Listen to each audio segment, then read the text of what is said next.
J'ai été invité par le comité d'organisation à prendre part au sommet sur la Humanitarian Forum Investment, sommet au cours duquel nous avons abordé pas mal de sujets concernant le développement de l'Afrique. Et je pense qu'à l'issue de ce sommet, beaucoup de choses, n'est-ce pas, vont être corrigées dans les pays africains, notamment le cas de la libre circulation entre les pays africains et bien d'autres sujets également.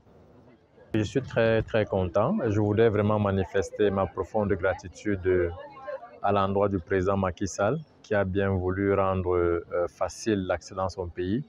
Voyez-vous, lorsque nous partions du Cameroun, nous avions toujours une idée négative, n'est-ce pas, de la police de l'immigration sénégalaise.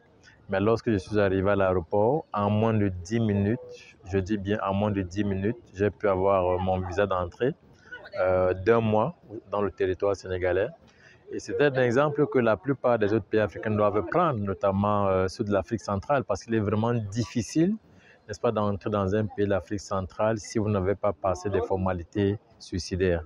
Au Sénégal et en Afrique de l'Ouest, je pense que c'est tellement facile d'entrer dans ces pays-là. Et c'est même d'ailleurs ça, l'essor ou l'essence du développement.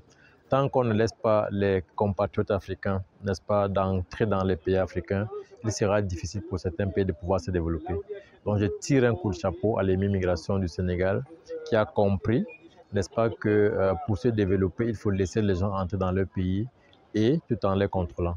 La plupart des plaidoyers qui ont été évoqués vont être répercutés aux institutionnels et nous pensons que d'ici les 2 voire les 3 prochaines années, beaucoup de choses vont changer, notamment, n'est-ce pas, en Afrique centrale, parce que c'est une pierre d'achoppement pour le développement de l'Afrique centrale.